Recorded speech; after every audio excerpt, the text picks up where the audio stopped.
Hello everyone. आज हम eighth class की इंग्लिश की वर्कबुक की unit 7 a visit to Cambridge को अच्छे से सॉल्व करना सीखेंगे। सभी बच्चे वीडियो को शुरू से लेकर अंत तक पूरी देखें और अगर आप अभी तक चैनल पर नए हैं तो चैनल को सब्सक्राइब भी करें। अगर आपको वीडियो अच्छी लगती है तो लाइक भी करें, अपने दोस्तों के साथ शेयर भी करें। तो देखिए, एक बार शुरुआत करते हैं। Unit 7 link lesson a visit to Cambridge. तो सबसे पहले तो आपको बच्चों पता होना चाहिए कि कैम्ब्रिज है क्या। कैम्ब्रिज पूरे विश्व की एक बहुत बड़ी यूनिवर्सिटी है। अब आगे यहाँ पर आता है कंप्रीहेंशन पार्ट और इसमें है कि read the following passage and answer the questions that follow. इसमें लिखा है कि नीचे दिए गए पैसेज को पढ़ो और उसको फॉलो करते हुए क्वेश्चंस के आंसर दो। अब यहाँ पर देखिए पैसेज हम पढ़ेंगे। इसमें है think big, think fast and think ahead, कि बड़ा सोचो, तेज सोचो और आगे की सोचो। This is the formula behind the success of Dhiru भाई अंबानी। यह धीरू भाई अंबानी की सफलता के पीछे का फार्मूला था। यहाँ पर देखिए ये हैं धीरू भाई अंबानी और आज हम इस पैसेज में धीरू भाई अंबानी के बारे में ही पढ़ रहे हैं। Dhirubhai Ambani, the son of a school teacher from a remote village in rural Gujarat, was born on 28th December 1932.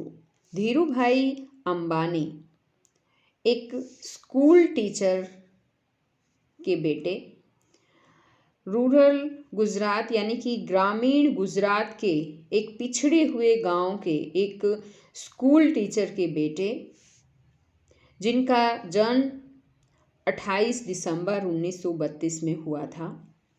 As a small boy, छोटे लड़के के रूप में ही used to sell snacks to pilgrims outside a temple in his native village.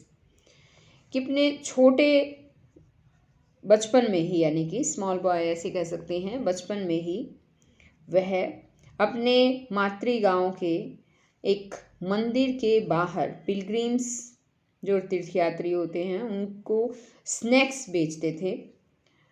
But he had big dreams, लेकिन उनके सपने बड़े थे। Dhirubhai as a teenager moved to Aden to make his future. Dhirubhai Ambani teenager से ही, जब वो छोटे थे ना, टीनेजर के थे, तभी से धीरूभाई अंबानी ने अपने फ्यूचर को बनाने की सोची, अपने भविष्य को बनाने की सोची थी।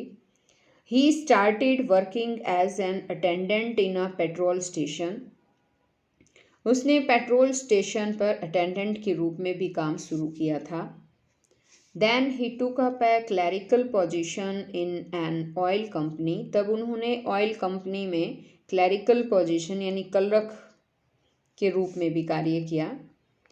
With the money he earned there, उस पैसे के साथ जो उसने वहाँ पर कमाया था, he started Reliance commercial corporation in Mumbai.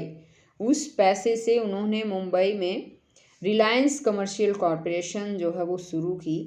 Then he opened his first textile mill in Naroda in 1966। तब उन्होंने अपनी पहली जो टेक्सटाइल मिल है वो 1966 में नरोडा में शुरू की, खोली। He made Vimal his textile brand. उन्होंने अपने टेक्सटाइल ब्रांड का नाम जो है वो विमल रखा। विच फ्लोरिस्ट, जो बहुत ही फली फूली, and still remains a house hold name in India. और उसका भारत में जो है हर घर घर में उसका नाम हो गया, अब भी उसका नाम है, ऐसे कह सकते हैं। अब आगे यहाँ पर क्वेश्चन दिए गए हैं, इसी से रिलेटेड हैं। What was the Dhirubhai Ambanis formula for success. सफलता के लिए धीरूभाई अंबानी का फार्मूला क्या था? थिंक बिग, बड़ा सोचो, थिंक फास्ट, तेज सोचो, एंड थिंक अहेड, आगे की सोचो। Dhirubhai Ambani was the son of a school teacher. Dhirubhai Ambani school teacher के बेटे थे। ही वॉज बॉर्न ऑन 28 दिसंबर इन 1932। इनका जन्म 28 दिसंबर 1932 में वो पैदा हुए थे। ही सॉल्ट, वो स्नैक्स बेचते थे टू पिलग्रिम्स को outside a temple in his childhood. As a teenager he worked as an attendant in a petrol station पर अटेंडेंट के रूप में काम किया था। He opened his first textile mill in Naroda in 1966 and made Vimal his textile brand. उसने नरोडा में 1966 में अपनी पहली टेक्सटाइल मिल खोली और अपनी टेक्सटाइल ब्रांड का नाम विमल बनाया। आगे है इसमें 7th क्वेश्चन यहाँ पर, और इसमें पूछा है कि find words in the passage में से वर्ड्स ढूंढने हैं that are opposite in meaning, जो मीनिंग में ऑपोजिट हैं, टू द फॉलोइंग, नीचे दिए गए शब्दों के मीनिंग जो है वो ढूंढने हैं opposite, and use them in your own sentences, और उनको अपने सेंटेंसेस में यूज़ करना। जैसे यहाँ फेल्योर दे रखा है, उसका हो जाएगा सक्सेस। फेलियर का मतलब असफलता और सक्सेस का मतलब होता है सफलता। Success is the fruit of hard work, सफलता जो है वो कठिन परिश्रम का फल है, फ्रूट है। स्पेंट यानी खर्च करना, अर्नड होता है कमाना। Sohan earned 500 rupees per day, Sohan प्रत्येक दिन 500 रुपये कमाता था। अब यहाँ पर आ जाता है वर्किंग विथ लैंग्वेज, वोकेबलरी में है कि we convey our good wishes to others, हम दूसरों को अपनी अच्छी विशेस देते हैं। व्हेन दे स्टार्ट, जब वो शुरू करते हैं, सम न्यू वर्क, कोई नया काम शुरू करते हैं। गो ऑन अ जर्नी, की यात्रा पर जाते हैं। टेक एग्ज़ाम, एग्ज़ाम लेने जाते हैं, या फॉल इल, बीमार हो जाते हैं, etcetera. Here are some example, यहाँ कुछ एग्जाम्पल दिए गए हैं। यहाँ है ऑल द बेस्ट, कहते हैं ना कोई पेपर देने जाता है, एग्ज़ाम देने जाता है, तब हम उसे कहते हैं all the best. Take care, best of luck, may God bless you, भाई भगवान आपकी रक्षा करे। गुड लक कह देते हैं, भाई आपका भाग्य अच्छा हो। Have a safe nice pleasant journey, कई बार हम ये भी कह देते हैं कोई जर्नी पर जाता है तो भी आपकी जर्नी सुरक्षित हो, अच्छी हो, सुखद जर्नी रहे। बेस्ट ऑफ जर्नी भी कह देते हैं। आई होप ऑल गोज वेल, कि मैं आशा करता हूँ सब कुछ अच्छा हो जाए। गेट वेल सुन, जल्दी शीघ्र ही ठीक हो जाओ। May luck always shine on you, आपका भाग्य हमेशा चमकता रहे। तो इस तरह की विशेस हैं। इसने कहा है कि match the wishes given in the box में दी गई जो विशेस हैं उनको मैच करना है विद द ओकेजन्स, इवेंट्स के साथ, मेंशन्ड बिलो, जो नीचे मेंशन की गई है। One has been done for you, एक आपके लिए करके दिखाई गई है। तो यहाँ पर देखिए एक तो हमें इसमें करके दिखाई गई है। जैसे यहाँ है I am going to Bhopal tonight, मैं आज रात भोपाल जा रहा हूँ, तो जर्नी के लिए जा रहा है तो बेस्ट ऑफ जर्नी कहेंगे। इसमें है I will consult the doctor tomorrow, मैं कल डॉक्टर से कंसल्ट करूँगा, तो इसमें इसके लिए यूज़ करेंगे I hope all goes well, आशा है सब अच्छा रहे।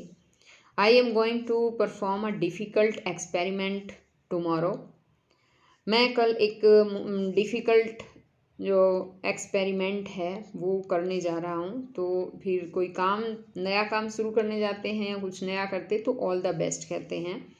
आई have to make a speech in the assembly next week, मैं नेक्स्ट वीक में जो है असेंबली में एक भाषण मुझे देना है, तो इसके लिए हम कह सकते हैं may luck always shine on you, कि आपका भाग्य हमेशा ऐसे ही चमकता रहे। We are living on 12th May for Badrinath pilgrimage, कि बद्रीनाथ यात्रा के लिए हम जो है 12 मई को निकल रहे हैं, तो इसके लिए हम कह सकते हैं have a safe nice pleasant journey. अब इसी तरह से है कि I will take my maths exam day after tomorrow, कि कल के बाद का जो दिन होगा उसमें मैं अपना एग्ज़ाम दूंगा, मैथ का एग्ज़ाम, तो इसके लिए बेस्ट ऑफ लक कह सकते हैं। इसी तरह से यहाँ पर जो है नेक्स्ट में है the doctor will keep me in hospital for a week more, doctor मुझे एक हफ्ते से ज़्यादा के लिए हॉस्पिटल में रखेंगे, तो हम इसमें कह सकते हैं गेट वेल सून, किसी घर ही जल्दी ही ठीक हो जाओ। We are going to Mount Abu by taxi, हम टैक्सी से माउंट आबू जा रहे हैं, तो इसके लिए टेक केयर कह सकते हैं। The result of IIT will be declare today, आज IIT का रिजल्ट डिक्लेयर होगा, घोषित होगा। आई एम गेटिंग वरिड, मैं चिंतित हूँ, तो इसके लिए हम कह सकते हैं मे गॉड ब्लेस यू, भगवान आपकी को आशीर्वाद दें कि अच्छा हो, आप पास हो जाएं। I am getting my new shop inaugurated soon, तो इसमें हम क्या, जैसे इसमें है कि मैं एक शीघ्र ही नई शॉप का इनॉग्रेट करने जा रहा हूँ, उद्घाटन करने जा रहा हूँ, तो उसके लिए गुड लक जो है वो कहेंगे। अब आगे इसी तरह से यहाँ पर बी पार्ट दिया गया है और इसमें है you need in the link lesson what an astrophysicist is, कि आप एक लिंक लेसन में आपने पढ़ा है कि एस्ट्रोफिजिस्ट क्या होता है। Now look at the words, अब उन वर्ड्स को देखें गिवन इन द बॉक्स में दिए गए, डिस्क्राइबिंग वेरियस प्रोफेशंस, जो कई तरह के व्यवसायों से संबंधित है, उन वर्ड्स को देखें। Read the clues about each profession, हर प्रोफेशन के क्लूज को पढ़ें। And write the name of professions next to the clue, और क्लू के अगले जो प्रोफेशन हैं उनके नाम जो है वो लिखें। One has been done for you, एक आपको यहाँ करके दिखाया गया है। जैसे यहाँ स्पीकर दिया गया है, बोलने वाला वक्ता होता है, राइटर लेखक होता है, स्कल्प्टर दिया गया है जैसे ये मूर्तिकार होता है, एक्टर जो एक्टिंग करता है, डेंटिस्ट जो दांतों का डॉक्टर होता है वो होता है डेंटिस्ट, लीडर नेता, म्यूजिशियन होता है संगीतकार, कार्टूनिस्ट जो कार्टून वगैरह बनाता है, सिंगर है गीत संगीतकार जो है, आर्टिस्ट जो आर्ट का काम करता है, कारपेंटर जो है वो होता है बढ़ई, और कॉबलर होता है मोची। तो इसमें यहाँ हु आर दीज पीपल, ये लोग कौन हैं। रीड द क्लू, क्लू को पढ़ो, एंड चूज़ देयर प्रोफेशन, और उनके प्रोफेशन चूज़ करो। तो यहाँ पर जितने ये प्रोफेशन दिए गए हैं ना, ये हमें चूज़ करके लिखने हैं, पहले हम इन्हें पढ़ेंगे। तो इसके लिए जैसे हम पहला ये पढ़ रहे हैं, एक तो करके दिखाया गया है, ये तो इसमें है कि Akhil performs on the stage, Akhil stage पर परफॉर्म करता है। He sings and attracts the crowd, वो भीड़ को, वह गाता है और भीड़ को अट्रैक्ट करता है, तो वो होता है सिंगर, वो गाता है तो उसको हम सिंगर बोलेंगे। अब इसी तरह से यहाँ पर सेकंड इसमें दिया गया है Meera makes drawing painting, Meera drawing या पेंटिंग बनाती है। She has held many exhibitions, उसके ने बहुत सारी एग्जीबिशंस जो हैं वो की है, तो ये आर्ट का काम करती है, तो ये आर्टिस्ट है। Ram creates beautiful sculptures, Ram जो है वो सुंदर सुंदर मूर्तियाँ बनाता है, तो ये स्कल्पचर हो जाएगा, मूर्तिकार। Mohan draws funny cartoons for the newspaper, Mohan newspaper के लिए फनी कार्टून ड्रॉ करता है, तो वो कार्टूनिस्ट है। इसी तरह से आगे है यहाँ फिफ्थ कि Renu has acted in many TV shows and movies, कि रेनू ने बहुत से टीवी शो और मूवी में एक्टिंग की है, तो वो एक्टर हो जाएगी। अब आगे है Babita rights poems and short stories, Babita जो है वो पोइम और शॉर्ट स्टोरीज लिखती हैं। सी हैज़ गॉट देम पब्लिश्ड, वह उन्हें पब्लिश्ड करवाती हैं, तो वो राइटर हो गई। Prabhakar plays the guitar in an orchestra, Prabhakar जो है ऑर्केस्ट्रा में गिटार बजाता है, तो ये म्यूजिशियन हो जाएगा, यहाँ म्यूजिशियन लिखेंगे। अब इसी तरह से यहाँ पर जब हम आगे चलते हैं तो यहाँ पर आता है ग्रामर पार्ट, और बच्चों ये ग्रामर पार्ट जो है मैं आपको नई वीडियो, इसके लिए दूसरी वीडियो लेकर आऊँगी, उसमें मैं आपको ये अच्छे से समझाऊँगी, और आपको ये इसका सेकंड पार्ट जो है ग्रामर पार्ट, यानी कि जो ये सेकंड पार्ट होगा, ये आपको मेरे चैनल की प्लेलिस्ट में ही मिल जाएगा, और आप इसे अच्छे से देख सकते हैं। तो आज इस वीडियो में केवल इतना ही, ग्रामर पार्ट के लिए नई वीडियो में हम मिलेंगे, तब तक के लिए बाय।